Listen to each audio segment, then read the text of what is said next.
tornado coming. The siren's wail pierced the muggy afternoon and echoed off the Ozark Hills. Tornado warning. Matt Morrison swallowed hard. What a time for his folks to be off in the city.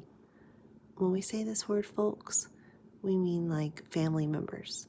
So in this case, we're talking about parents. We should be back before school is out, his dad had told him. If we aren't, be sure to feed the chickens. But school had let out early because of the storm watch. Matt fought panic. He remembered what the TV weatherman had said when he spoke last month at the school assembly. If you hear the siren, head for shelter immediately. Come on, Buster, Matt called to his dog and huddled under the table. He scooped up the terrier. This is a kind of dog. A terrier is a kind of dog. And pushed open the back door. Matt hated the outside storm cellar. There would be water on the floor and mice scurrying around the corners. The wind stopped. Off to the southwest, churning black clouds swirled against a sky turned eerie yellow. The stillness was scarier than the wind. Buster whined and struggled in Matt's arms. Steady, boy. Matt tugged open the heavy cellar door with one hand. To the west, a ragged corner of cloud swooped lower. Dust flew up to meet it. The breeze returned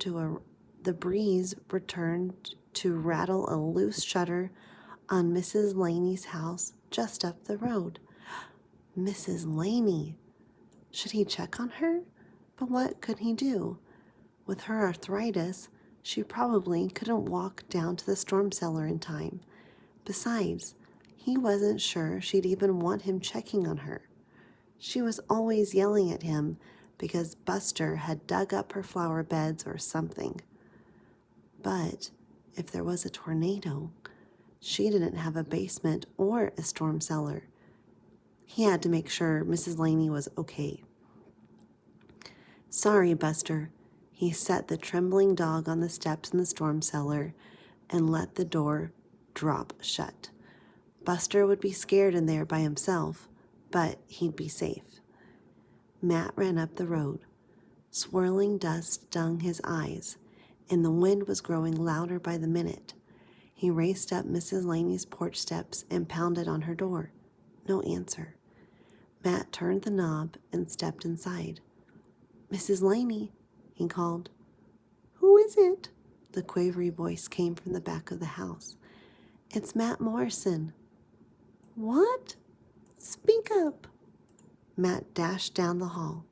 Mrs. Laney was sitting in the rocking chair in her bedroom. Matthew Morrison, what are you doing in my house? The wind howled outside. It's a tornado, Matt shouted. We have to take cover. Nonsense. Mrs. Laney unhooked her cane from the chair arm and struggled to her feet. Just a nasty thunderstorm. No, ma'am. Matt grabbed her arm. Please come with me, he said, pulling her toward the hall. Don't you hustle me, boy, she said, but she hobbled along beside him. Where are we going? Here. He had led her into the bathroom and closed the door behind them. You'll be safer in the bathtub, Mrs. Laney. I am not getting in there.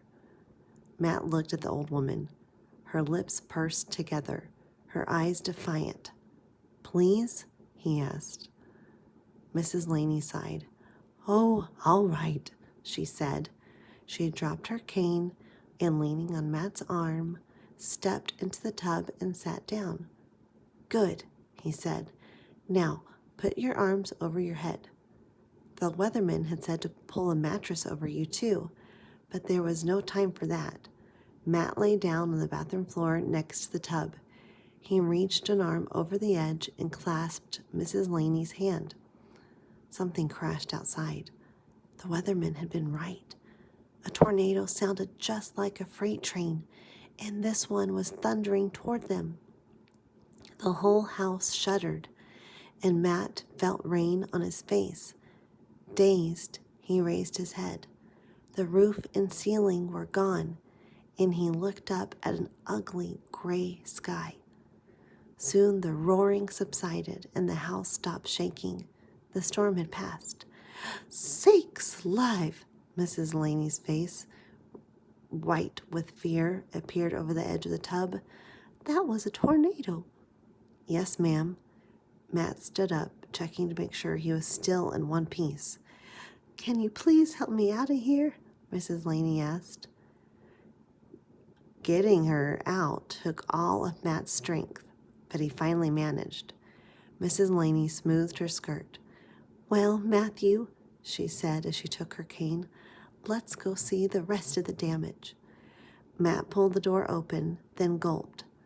The big old pine oak on the west side of the house had fallen squarely across the bedroom, smashing both the bed and Mrs. Laney's rocking chair. "Oh my!"